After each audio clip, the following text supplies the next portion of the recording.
Hey, Mike, how's it going? Good, Frank. Back in session. Session is back. Good to see you, my friend. Yeah.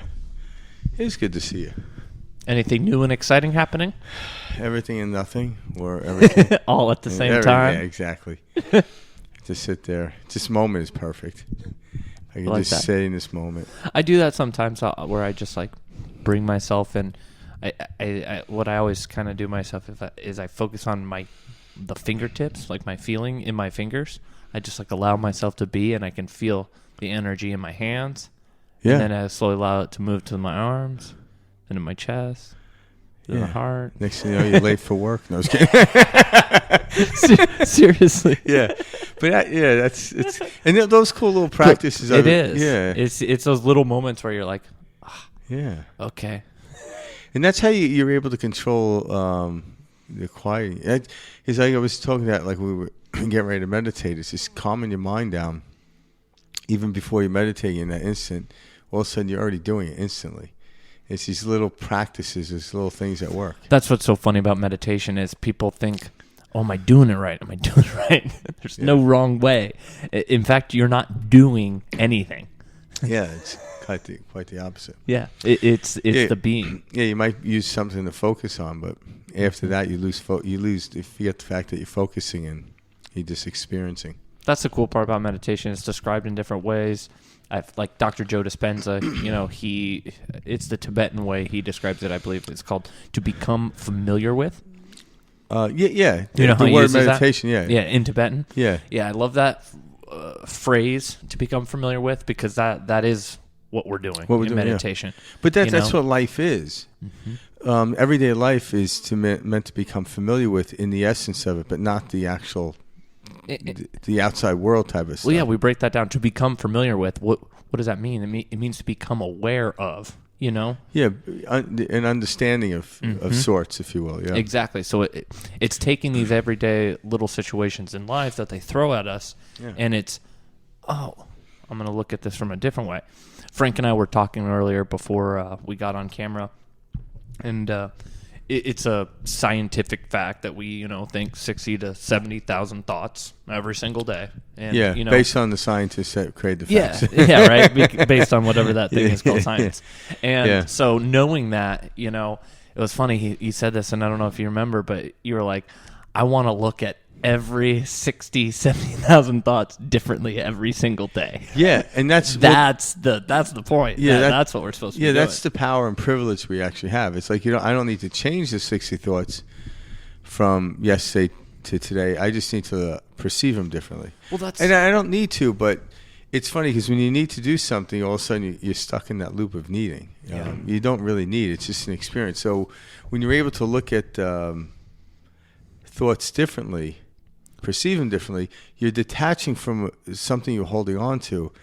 And that is part and parcel of what we're here to learn on this planet. And I don't care who you are, even if up till now you had the supreme life and what someone told you supreme, you haven't had any loss in your life or what have you, there are things you still have to let go of. Like you have to let go of, the awake state to fall asleep. Because when you fall asleep, what are you doing? You're letting go in something. You're falling. And you wake up, you're like letting go of sleep. But there are other things you build up. We actually came here to learn to let go and more fluid. And in going back to meditation, is becoming familiar with letting go is really why we're here. Everything else is just the experience in which we come together and have a conversation on. No one is right or wrong. We just have an experience. But when I look at everyone's talking about the same thing, what? They're talking about letting go.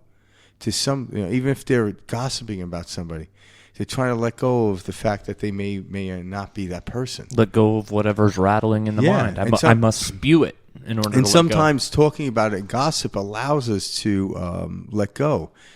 In a very third-dimensional matter-on-matter way. But it still works. Because I've heard myself talk about stuff, and then all of a sudden I'm like, I'm done talking about this. Like, how much politics can you talk about? But again, there's nothing wrong with it. But eventually you have to stop talking about it and move on to something else. So becoming familiar with letting go is the ultimate reason we're here in the three-dimensional physical world in which we call one, and then the fourth in space time. But, well, that's the thing. So Frank and I, we want you to see that this world is multidimensional. What we're experiencing, you can experience so much more outside of this three-dimensional matter-on-matter experience that we're calling reality. There is so much beyond reality, and it's in the unmanifest. It's in the unified field around us. It's what we don't see. That's what Frank and I are talking about. Yeah. They're the infinite possibilities that surround us at any given moment. Yeah, because think about this. Everything that we experience in the physical world, everything that's come into creation, whether it's a word or a car, something, an object, in order to see a word on a page as you're reading, there has to be a space on either side, what we call a void. In order to hear a note of music, there has to be silence on the other side of that note in order to hear it. In order to see a car, I need to have space on all around the car in order to see the car. So all birthing comes from the state of avoidance, of silence. So we actually want to let go of the car, the word, in order to actually create another car, another word. This is why we're here. So we want to become familiar. We're going to probably use this word over and over throughout this podcast, but become familiar with the void. That's where all birth takes place. The void, the negative, or whatever you want to call it. But when we use the word negative, we're using it in the polarity sense of the understanding of electricity. You got a negative pole and a positive pole. Yeah, we the don't negative mean pole bad. isn't bad. Yeah, it's not bad. We don't mean bad. Somewhere no along such the thing line, as good or bad. they took the word negative and gave it a bad connotation. But like I think I mentioned this on the last podcast, before. But when you actually look at negative, everything is birthed out of the negative, and what the positive does is perpetuate it continuously. So the negative is where everything's birthed. Everything is birthed out of the void. Where there's nothing comes sound. But sound can't create silence. But silence can create sound. So when we start to look at that, become familiar with the void, the silence. I think that's because we are the silence. Yes, and with the noise as well. Truth. Yeah. Both. But our whole, that's the experience of duality. I see what you mean. Yeah, actually, if you want to look at that, if you want to break it down, you know what I mean, though? The I am, the witnesser is the silence. The physical, corporeal me, the one banging around the pots in the house, while waking up the parents early in the morning, that's the sound. We aren't not to... Well, you can try, but to separate the two, they're both one and all. So it's almost like spirit and physicality. They actually have equal plane. On this plane, they're equal to each other. Because in order to create and manifest the physical world, you need spirit. And what would be spirit if it wasn't brought down into the physical world? They're actually here. In this plane, this is what we're here to play. So we're not here to avoid the material world and just lay out in the void of the spirit world. We're actually here to meld and move around and dance with it. But when actually create something, we want to come back into that void to create a new. So become familiar with the void, and the creation of your world, the life, the experience you want to have will be yours. It'll be amazing. See, I love where you're going with this. When you like, a way I navigate this personally is I try to see things as the relative and the absolute. So relative is the emotion, the experience, the seeing, the hearing. It is relative. I can put a good, a bad, I can put a connotation, I can put a emotion, a sign, I can change the perception. And then the absolute is the knowing. And it's kind of like the heart and the mind. The mind is relative, and the heart is knowing. It's the absolute. Yeah. And so I like the way you put that. You know what I mean? Yeah, it's really good. It's like this navigation of you see what is relative, what can be malleable, and then there's the knowing of love, of so it's a sense that we want to become familiar with, because it's tough to put words to. Yeah, but it. I want to put like the word invincible out there. I know that's a very black and white word, but what I mean by invincible is in a knowing there is a sense of invincibility. And I'm not saying it on like a mortal, non-mortal level. What I mean is it's a absolute knowing. Yeah. That I've heard it said that way before, and that was very powerful to me because I was like, it resonated. It is. Yeah. You know, it's an all-encompassing knowing. And Yeah. that is, in a sense, an invincibility. And I thought that was a very cool way that somebody, I forgot who I heard say it that way, but I love that. But so again, I'm going to keep using this throughout the podcast because I can't help myself. But if you become familiar with that feeling, then the world is yours. So it's like the quote that was said in the Bible. It said, the meek shall inherit the earth. So when you actually break down the word meek, it means steadfast, which is focus, and to submit to something, or to let go, or to surrender. Now, when we say surrender, it doesn't mean you're giving up, but surrendering to the river so you can move freely down the river is the most powerful thing you do. So surrender is letting go, which we talked about. So when you become familiar with letting go and being steadfast, you literally inherit the earth. Now, the word inherit, read that. There's no work to be done. When you inherit something, it's given. You don't need to earn it. It's given. But if you don't start to become familiar with these principles that we're talking about, it seems like you have to work for it. But when you actually understand, when you're steadfast onto something and you surrender and you let go, you become familiar with that, you will inherit because you start to experience. You are it. There is a doing. But just like I do when I go to the beach and I surf, there's a doing, but it's effortless. I want to do that. I don't want someone to do that for me. I don't want another surfer to surf my wave. I want to do that. I want to be part of that doing. Just like I don't want another person to make love to my beautiful Karen. Yeah. No, but like I know exactly what you mean. Yeah. And that's the absolute and the relative. It's the experience of the details Karen's in the my knowing. inheritance. I like that. Yeah. That's true. Yeah. There you go. Yeah. The meek shall inherit. The meek shall inherit. Karen's like, you meek bastard. You meek bastard. You meek bastard. That's funny. And that's, and as we start to just play around and toy around with these concepts and become familiar with them, you start to look at it and like, when you put that in front of it, and like Mike brought up earlier between the connection he was getting at with the connection in the heart and the mind. And you don't hear people say the connection of the mind and the heart. It's the heart-mind. Now, let's break this down. This is the perception me and Mike talk about, and there's no way really to prove this, but information, when you quiet your mind down, all of a sudden you get impulsive information coming through you. And actually, the people actually measures the electromagnetic field of your heart is like 5,000 times the electromagnetic field that your brain comes off. And as you give attention to it, you firstly give attention to that. Now, there is, like they say, there's 40,000 neurons in the heart. So it is gathering information. Now, the information it's gathering is very precise. It's almost like, do this, do that. Now, from that standpoint, so let's say for argument's sake, you have these guides in this celestial plane. I'm just going to put it out that way. Just like my phone is connected to the to GPS. I mean, my phone's connected to the cloud. Mm-hmm. So when I Google something, it's not in my phone, but the connection that's in my phone is allowing the information to come through to my phone, but it's not being stored. So when you look at the cloud as a multitude of different species or whatever helping you out, giving you information all the time. And so when we actually do that, we're receiving that information through our heart. And we receive it through our heart. It comes through very sharp, very curt.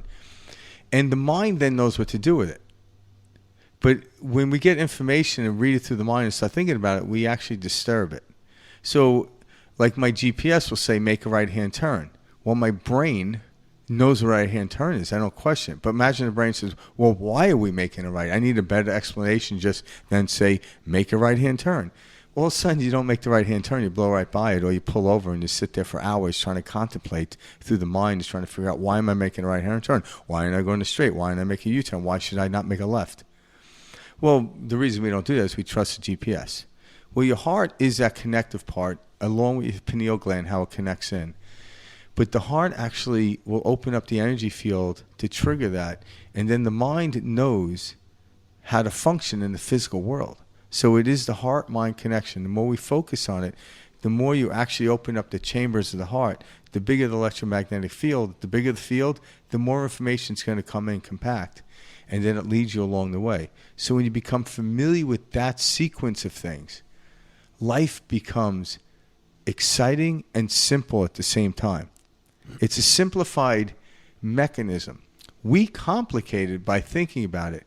Now, what's the true causation of this? I don't know, and I've never heard a scientist, even one as smart as Einstein, ever come to understand it. Just like even the smartest electrical engineer knows how the electricity functions within the facility of your house or a building, what have you, but they have no idea where it comes from.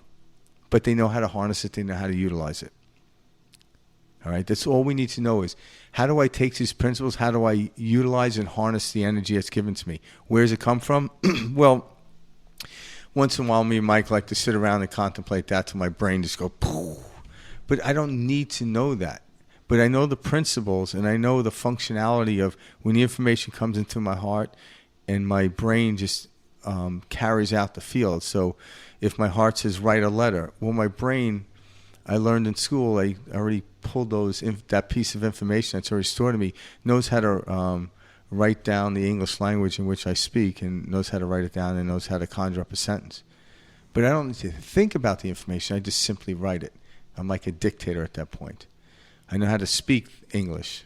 Not so well, but... Or so my high school English teachers would say. Yeah, exactly. Or my college professors would say. What are you trying to tell me? Never mind. No, but all of this that Frank and I are talking about, our bodies, our experience, all of this is such a gift. And it's such... When you know how to use this instrument that we've been given, you're no longer bored. You're no longer stuck. And don't get me wrong, like, trust me, there's still, things come up, and like there's pull and there's mind and all of that.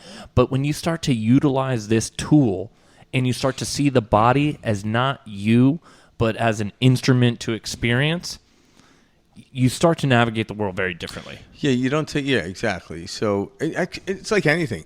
I don't care if you learn to play an instrument, what have you. I don't care how old you live or whatever. You're just going to keep excelling or expanding in it if you choose to. So any instrument that you use, you can always get greater at it, no matter where you are. And that's the goal. Like, you never want to start using an instrument and it getting worse. You know what I'm saying? I've been practicing, I keep getting worse. Yeah. Hey, I'm getting worse.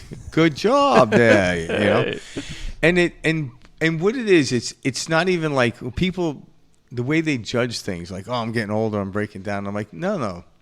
You actually understand the subtleties of life. Now you have to become more efficient. So when those things happen, you can look at it as negative. I don't. I'm like, now I have to become even more efficient. I remember as a comedian talking about it. I forgot who the comedian was, but he cracked me up. He's like, old people bend down and start walking like this. And it's like, it's because it's aerodynamic. It's like, it's like, we joke about it, but if you look at it that way, I'm like, bending over isn't a problem. And my dad would always say, I look down because, I could find $100 on the floor. If you're always looking straight ahead, you're not going to find shit. Like, there you go, Pops. Yeah. Hey, just another perspective, that man. Is everything I learned from my dad, by the way. That's awesome. Yeah.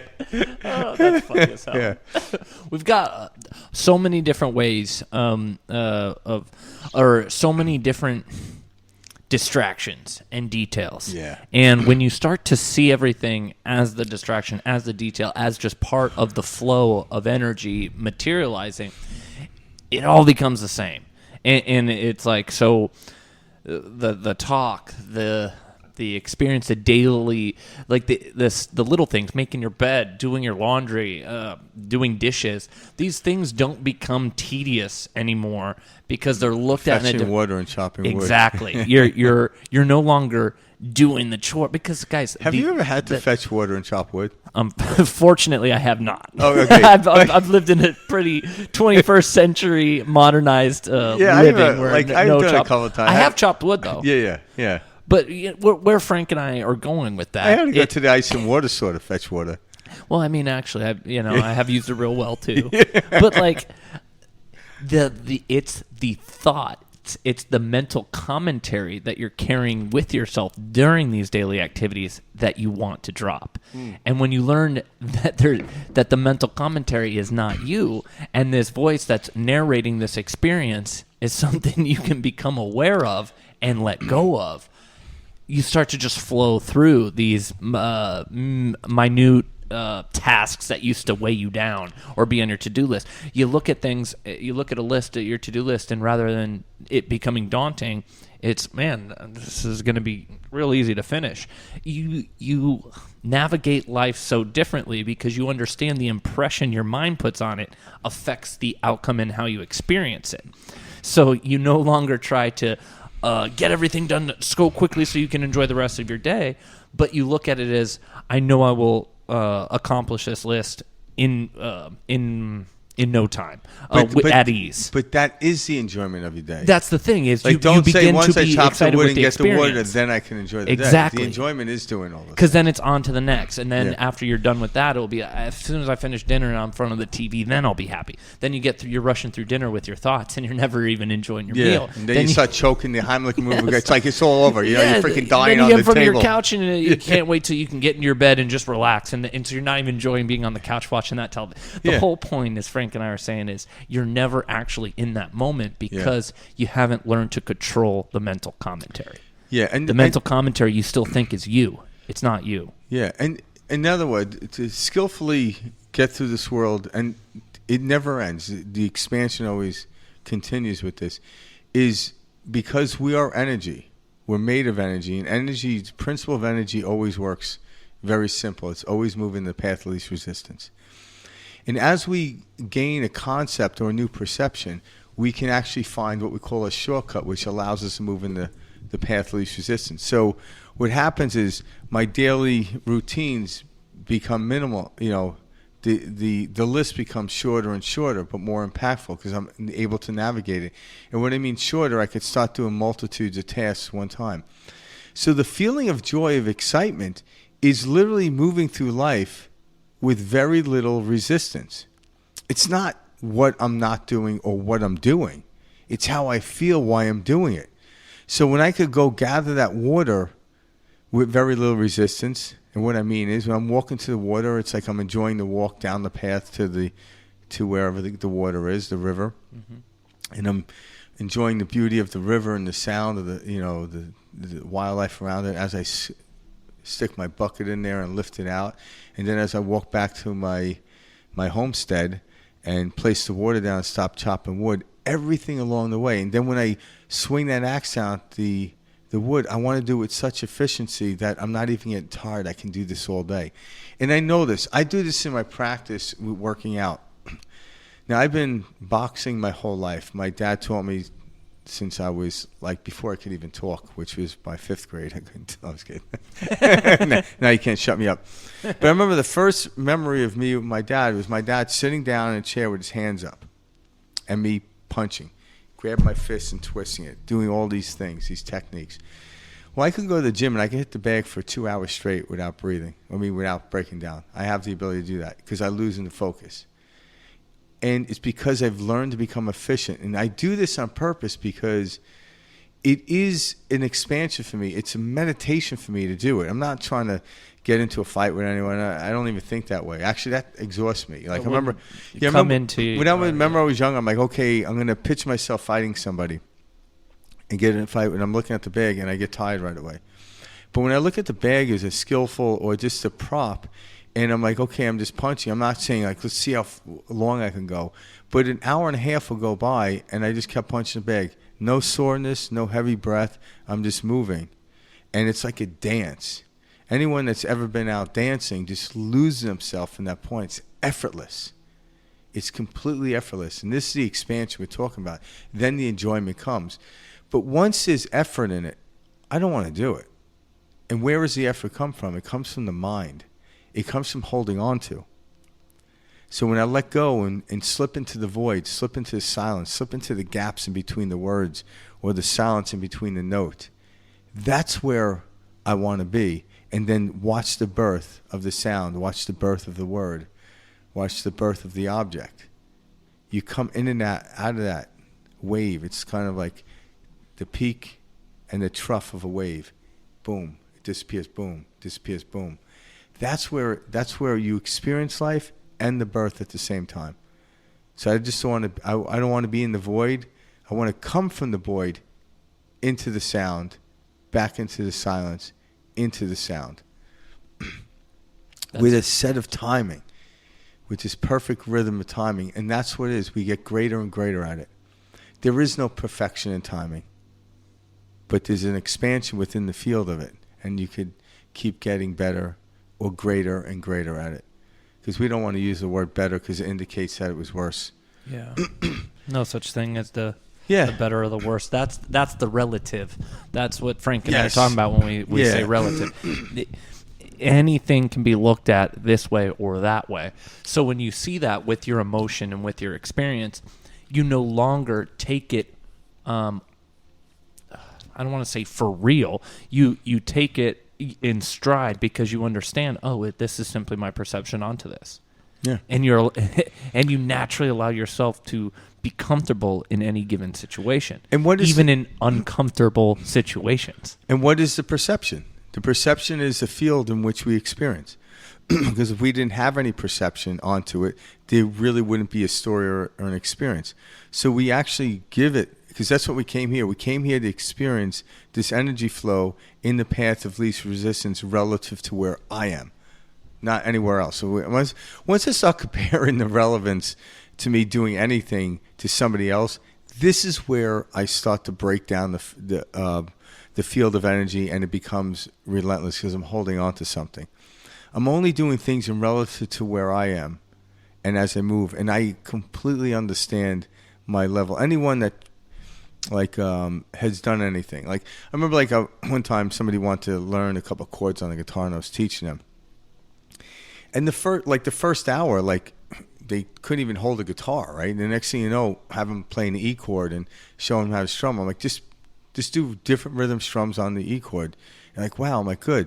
And then I went to show him something like, oh my God, I want to be like you. I'm like, well, slow down there, Joel. I've been doing this since I was 11, 12 years old. Mm-hmm. I just, if Eddie Van Halen was sitting here, I'd be like, oh shit, But it's relative to where you were before you walked in here. You didn't even know how to hold a guitar. Mm-hmm. Now you're strumming and you're playing music. I'm like, that's what you hold on to and then let go of. But if you're holding on to trying to play like me as I'm showing you, you're not going to want to pick up the guitar again. It's too much. It's too strenuous. Just pick up what you can do and then let go. And why do we let go? Because the next thing we pick up is stronger. It's more expanded, I should say. When people exercise, they lift weights. They lift it and drop it. The greatest thing about lifting weights is putting it down. I like that. It's like shit. My favorite part. And then you got to pick it up again so you can put it down. So we lift something to let go of it. And in the field of lifting and letting go, we see expansion. So it's not about not grabbing onto something else, but it's about the field of letting go and doing it. But imagine you grab something and said you can never let go. You would panic and freak out and drop dead in a moment. Mm-hmm. But there's something in us that lets go. Unless you wrap a bag around your head and tie it and just lock your hands up, you can't hold your breath. There's something in us that's you might pass out. People have done that, but when you pass out, all of a sudden your body starts to innately start to oxygenate itself. We take credit for our body doing a lot of things. Yeah. Our body knows what to do. No, we know how to direct it. We know how to, and what we do. There is a correlation with letting go and being at ease to the frequency output, or what we call dis-ease, which means Absolutely. you're outside. There's a lot of there's no lack of ease. If you don't Yeah. manage and regulate your body will force you to through It would. disease. And through the force You to stop. Yeah. So it Realign. utilizes more energy. So therefore, you're out of the sequence of what we call path of least resistance. So there seems to be a correlation, but we still don't know, because I know a lot of people that stress out and they take the long way, everything based on. And again, I'm sitting here observing them, so it's not even a fair assessment for me to observe someone, because it's not relative to where I'm. That might be their path of least resistance. I feel bad. Yeah, it's like, holy shit. Right? But it might be based on their journey. So it's not even a fair assessment for me to actually, impress that onto some. And that's kind of what me and Mike trying to impress all the time. Take everything relevant to you and leave everyone out of it.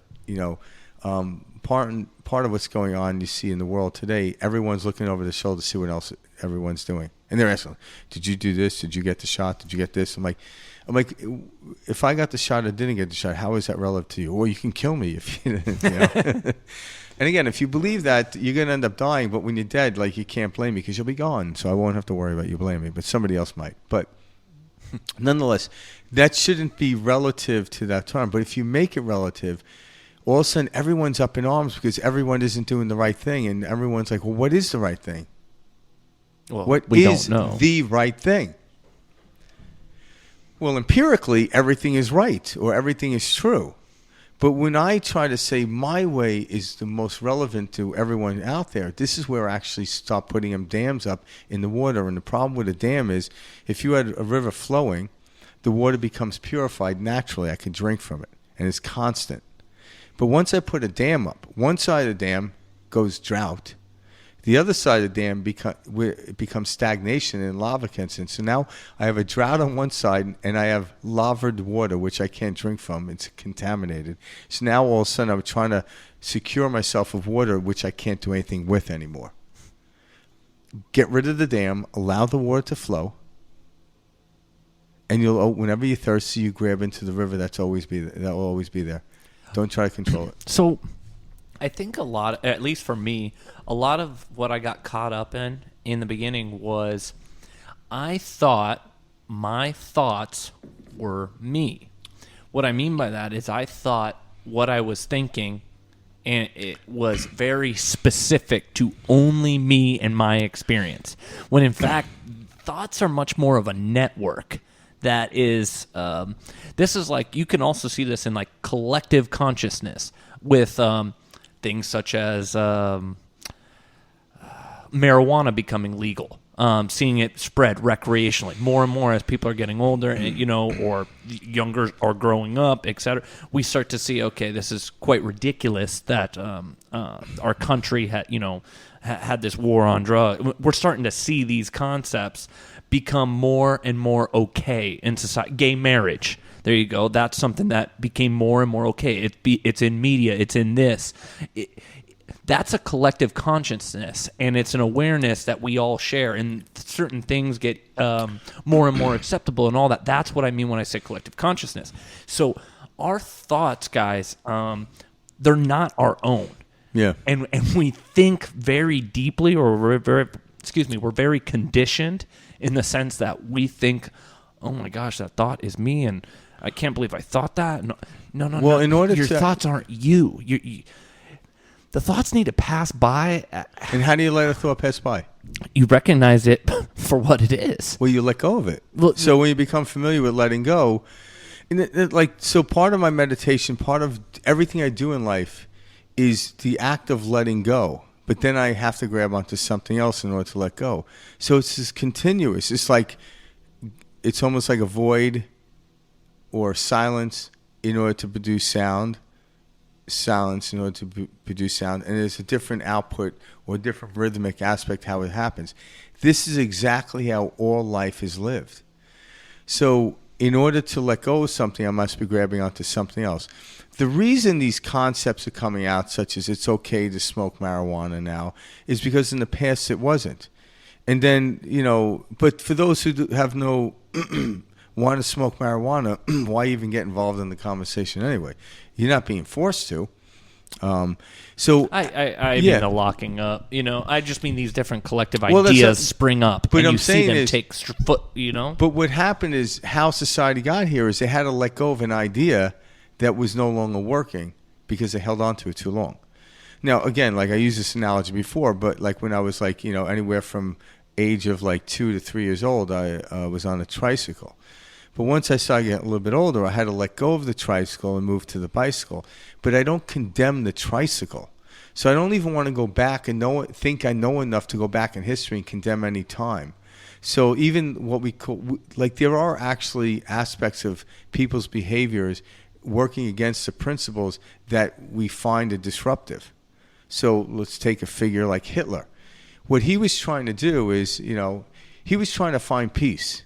But the way he was trying to find peace, if he can actually convince everyone to think like he did and be the certain way, then he can finally sit, relax, and drink whatever he's going to drink and relax. So he tried to go the long way about it by trying to force everyone into a way of thinking he does. Yeah, his idea of how it should be. Yeah. But the problem there is you have to get everyone on the planet to agree with you, and he could barely get half of his countrymen to do it. A lot of them were motivated out of fear, not actually because they really wanted to do it. And over time, he gathered this fear up because it crept in. But we know it didn't work. So history shows us it didn't work. So someone that down the road is like, I think I could do it, but I found out where Hitler went wrong. I'm like, oh, God.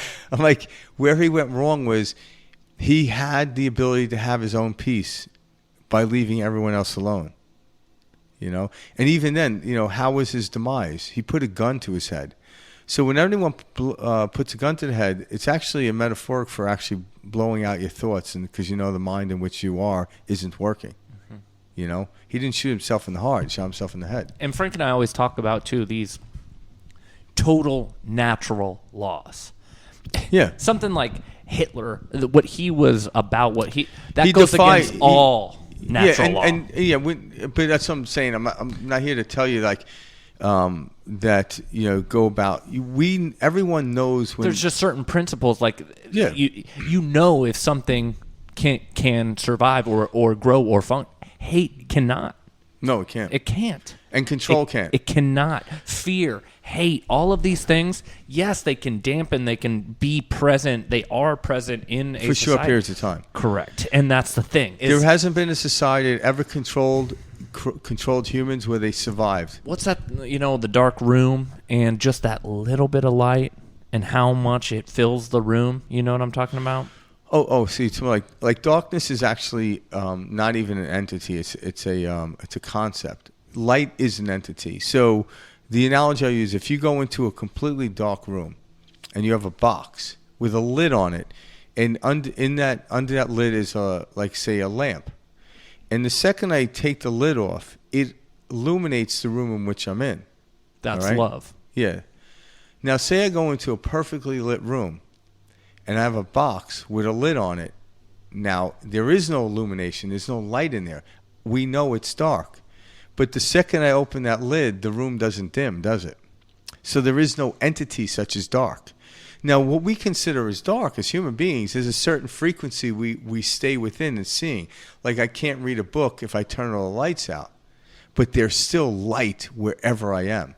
They call this dark matter. And they call it dark matter because they're in the dark about this matter. And matter can only come from light. So information, another word for information is light. There's life going on, and that is light. Let there be light. Yes. Let there be light. Truly. Yeah. That's the reason. But so these concepts of like evil, let there be light, let there be love, evil, darkness, they're concepts. And they're concepts to keep us on the straight and narrow to understand the principles that govern the physical world in which we're in and also throughout the universe. There are principles that, like the understanding of gravity. knowing how gravity works is why I don't jump off the 10-story building. I take the stairs or the elevator. If I jumped off the building, the 10-story building, it's going to be the end of my day, or it's going to really ruin my day, depending how strong my legs are when I hit, I don't know about 10 stories. That's a pretty far fall. So let's just say it's going to end the experience in which I'm trying to continue. These concepts, these total natural laws that Frank and I are referring to, when they are a knowing, when they are that absolute, you navigate life very differently. Life works itself out every time. Yeah. Guaranteed, don't even need to think about it. And so what you're really struggling with on a daily basis is you're saying, I really want this to work out this way. Yeah. That's what you're struggling with, guys. You're saying, I want it to happen like this. It needs to happen like this in order for me to enjoy it. That's what you're struggling with, because it's going to work its way out just fine. And you can let go of that idea of how it's just turned out. If you can zone in on that and realize, holy crap, I've just been wanting it to happen like this and thinking that it had to happen this way because we've seen it like that in TV shows and in movies and stories and projections. But think about that. Do you really want it to work out the way you think it should work out? No, that's a conditioning. But think about this. If it did, that's not a new experience. It would be quite boring. It would, because you've already been there. So how do you know what you want your future to be? We think we do, but we don't. You don't. But if you actually did, you were just replicating your past into your future.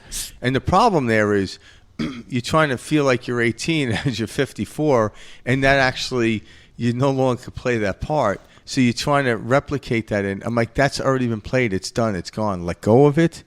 Move on. Hold on to the feeling of the excitement that moves you into the unknown, and that will drift you and move you into that field. But let go of the concept and everything of how, because we never knew how. No one knows.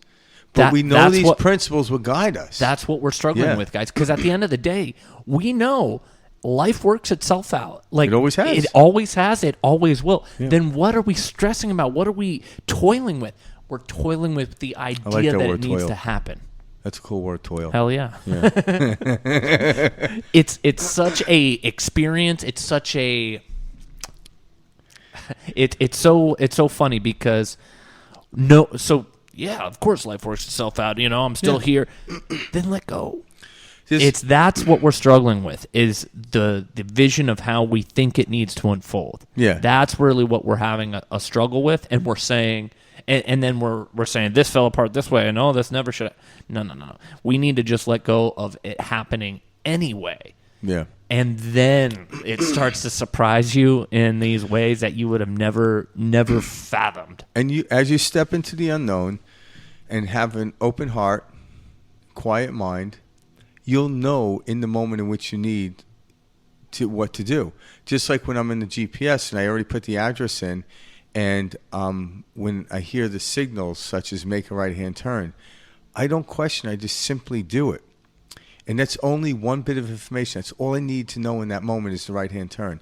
That's how life operates. These are principles. Now, when you don't listen to it, you end up making a lot of U-turns along the way, but you'll still get there. What does history tell us? It tells us two things from the way I perceive it. We're still here. And when you go against these core principles, it doesn't move smoothly. There's a lot of carnage in the way. So we can study that and say, okay, competition creates carnage. Collaboration creates expansion. In survival, we think we need to compete. I got to hold down my village and fight you off from my village. But how did this idea come from? I held on to a village. Now, there was a period in time where hunters and gatherers didn't hold on to anything. They moved around. And there's no recollection of wars back then, because people just gathered. They moved. They moved where the buffalo moved. They moved where the weather took them. And when they came across other human beings, they gathered into that moment, just like you're doing a walkabout. You run into somebody, oh, cheerio, I'm going to head this way, and you go about your day. Just like we move through our day. But you don't run into someone who says, you must stick with me for the rest of the day. Like, oh, shit, here comes that Frank. I got to stick with him, so I got to avoid him. No, you move about your day and you let go. You have a conversation, let go. I say a word, I let go. So, as we've progressed as a society, we've put a lot more thought and meaning onto things we try to that control. Never existed back when we were traveling and moving. We didn't It trust. is what it is. We didn't trust. We came into an understanding where the mind came in, and people speculate on this. Like a lot of anthropologists speculate on this and stuff. So it's like, okay, the downturn of society came when we started agriculture. All right. And again, I could see that argument, but how do we get to the point where the hunter and gatherer wanted to do agriculture? Like, so where was that misunderstanding? Or was it thrown into the script for us to come out the other side?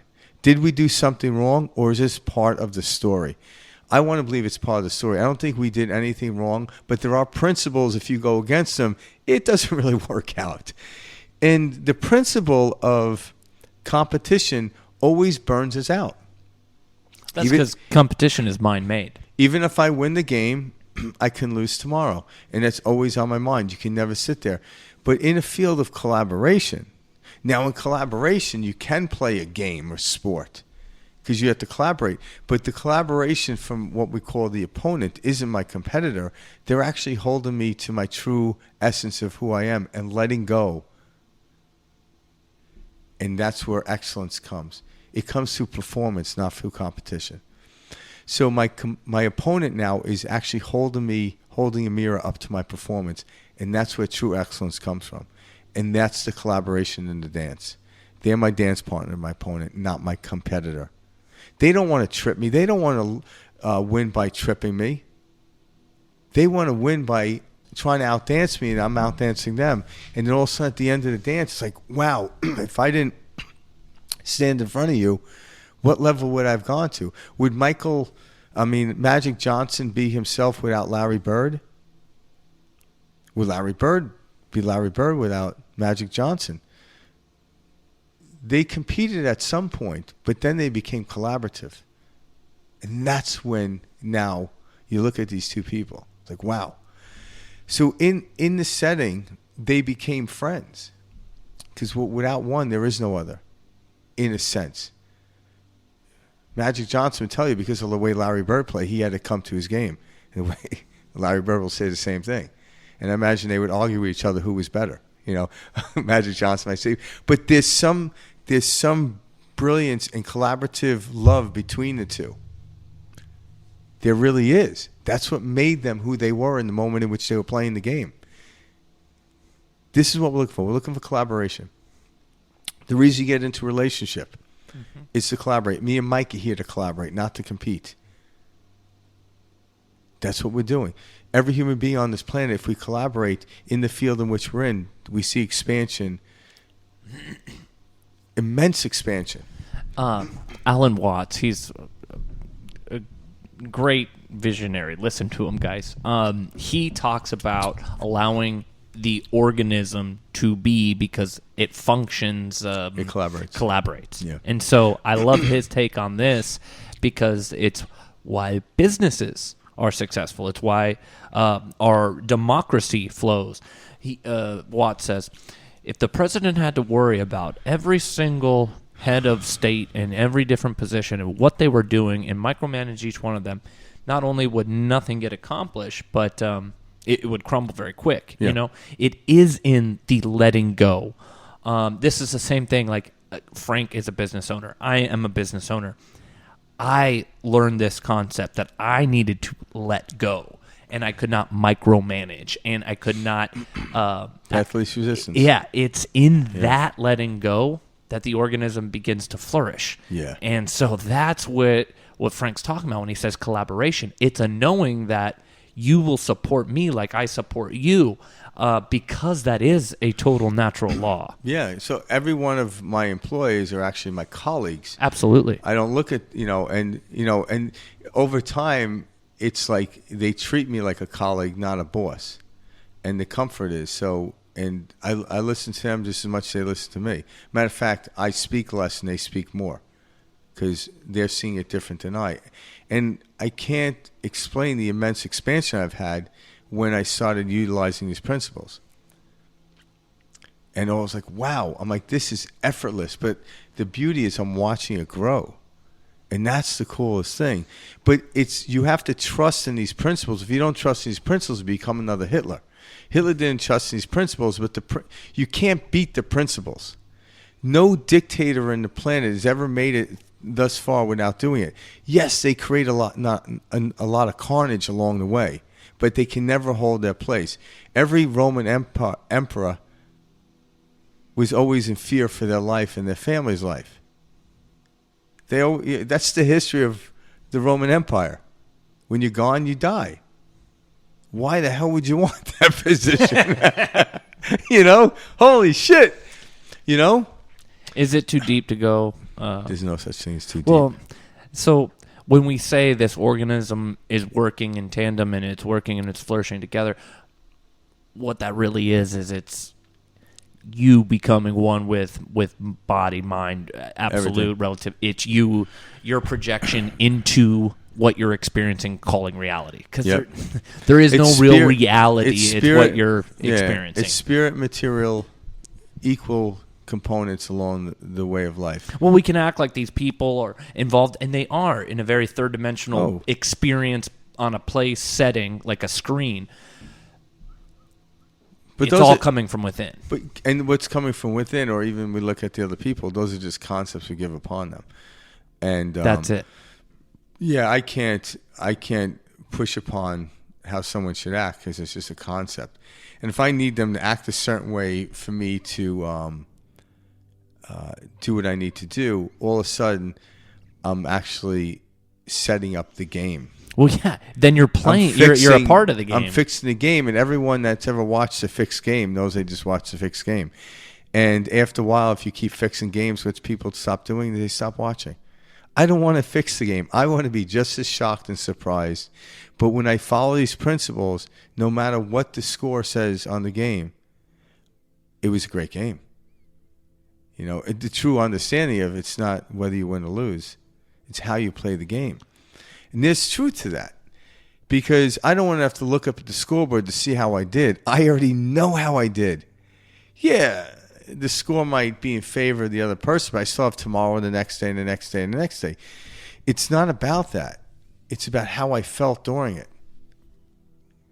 But when you value the end result in that minuscule of time, well, I didn't win the Oscar. But it was a great movie. It was one of the greatest things. Yeah, but I didn't win. But there were some people judging on that. Like, don't even get into that. Do you realize you have to realize you're a great actor or know you did a great job only when you held that statue? That's absurd. That's absurd. I think when the mask comes off behind the scene and, it is that next, you're witnessing that feeling of that disappears. It does, and that's, yeah. So I feel like it's not even a thing at that point. Yeah. It's more you laughing at. Oh, I get it. Because the scoreboard, and the numbers on there, that's competition. The Oscar that's playing as that character is competition. But actors don't compete against each other. It's the most ridiculous thing in the world. They play a role, and they lose themselves in a role. And then somewhere along the line, the industry wants them to compete over an Oscar, and they want them to sit there all dressed up and nervously and, I didn't win. And half of them get up there and talk about what a joke this is. Well, yeah, in so many words, yeah. They're actually starting to do that more. And I like that. But again, they're not like disassociating from it because there is this honoring of the skill zone. But most people get up there now like, hey, I'm such in a class of people. I think we all should be up here. There's some truth to that. But if that signifies that you're good, you're in trouble. You are. Because then you need something out there to prove the worth in here. Yeah, just feel it. And when you stop wanting the outside world, what happens in here, the void becomes real void, and out of a deep void comes the most amazing, whatever it is you want to achieve. that's where it is. So go into the void, go into silence. Out of silence comes the most beautiful song, because right before, right, like you ever go to a concert, right? It's like, a lot of times the manager will come out and introduce the band. And before you hear anything, you just hear everyone like, woo, screaming. Then all of a sudden, or you hear like a guitar, like, woo, like that little feedback, and all of a sudden, all of a sudden freaking out. Yeah. And then they kick into that song, and bam, it hits. But it's not until the silence in between the words and the silence in between each chord and the silence even between the drums. It's even the fastest drummer has space in between it, is where we hear the sound. So become familiar with that void, the silence. And out of that is where everything comes from. That's exactly where everything comes from. That's where everything is born. So we came here to focus and let go, to fall back into the void, to then to grab onto the new thing and let go, grab on, let go, grab on, let go. It's the monkey bar syndrome. Why did I say syndrome? It's a monkey bar theory. It's a syndrome. Yeah, I got syndromes, I'll tell you. That is a good theory, though. Yeah, so in order to let go of the bar behind you, grab the bar in front of you. And the movement is the success in life. Not how tightly, but it's the flow. Because the thing I'm grabbing onto, at some point I'm going to be letting go as I move through the monkey bars. And the fluidity of the movement, that's the success. Well, Albert Einstein said, in order to find balance, you must keep going. Yeah. That's it. Yeah, that's keep going. The exact same thing. Just keep moving. It's in that flow. Is where you reinvent balance. And guys, we experience this every day when we get up and we get moving and stuff like this. And you guys, this voice, this narrator, this head chatter, this mental commentary that starts as soon as you wake up. I don't know about you, but for me, it's loudest in the morning when I first get. That's why my practice is, I like to meditate in the morning. It comes into my head, and then when I wake up, I literally start laughing as I'm walking into the bathroom to brush my teeth. Yeah, because it's all in my head. Mm-hmm. It's a constant awareness of, okay, I see what this is. I'm aware of it, and it gets less and less. Well, you change the narrator is what you do. That's it. And after meditation too, at least for me, it's a whole different type of. Picture the narrator when you wake up in the morning as Bugs Bunny, like just chomping a carrot. Hey, so what are we gonna do today? Seriously though, that's how we should look at. Because why? Natural law will always prevail. Everything is going to work out exactly how it should be. It may not work out how you picture it. Yeah, but that's what you got to get over. But if you become familiar with these principles. And trust in these principles, all of a sudden you'll see how the fluidity, the path least resistance within your experience relative to you starts to flow and expand. Everyone expands. Everyone knows something today that they didn't know yesterday. Even if they realize, oh my God, I forgot everything I learned from high school. Well, you know something new now. There you go. Now you know that, so you're always going to know something new. And that's expansion. But you cannot compare yourself to somebody else because that relative will not pan out. And this is where we kind of get lost. I'm like, we didn't come here to compare ourselves with other people. We came here to collaborate with other people.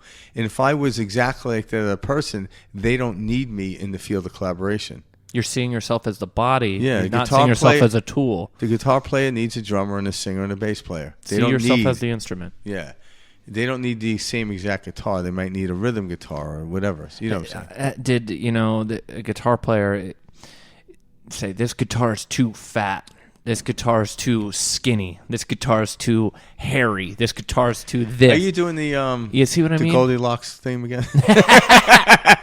But look at it different. What you've been calling yourself, this body, how you take care. Yeah, it's an instrument. It is. Look at it differently. It will start to perform differently, and you will experience in a multidimensional fashion rather than a matter on matter this must happen in order for this to. You start to see the infinite possibilities at all times and how spontaneous this world really is. Yeah.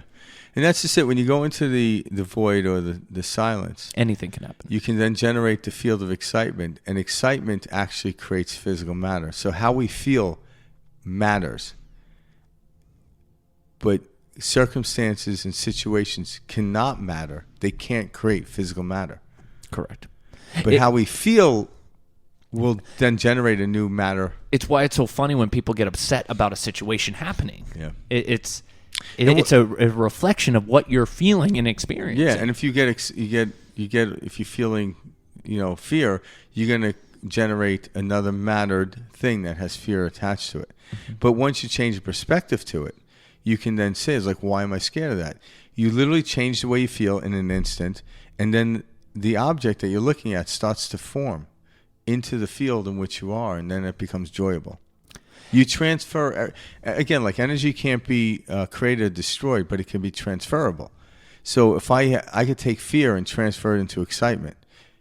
Now, it could take a little bit of time to do that, but my perception is what allows me to do that. As I let go of this perception and grab onto this one, I'm slowly moving down the field of transforming and becoming an alchemist in the control and direction which I want.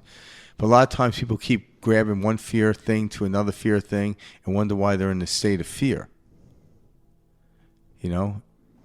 Let go and step into another state. You have the ability to do that. And you do it by going into the void where there is no state. It's silent, but now I grab into another state. And that's what it is. In the state of or in the place of a void or silence, you're in a neutral territory. Then you could choose the state from that moment in time. And that's what we become familiar with. And then you want to grab. You don't want to sit in the silence. You want that strum of the guitar, that sound, the word, whatever it is you're expressing. You want it to come out. But it's coming from that place of silence and stillness. That's where it's coming from. That's the truth. Yeah. Thanks for joining us this week, guys. Yep. If you like what you heard, please subscribe at the link below. You can also email any questions that you may have. Frank and I do read those. Yeah. Perspective Shift 2020. Actually, Mike reads them, I don't. That's my path of existence.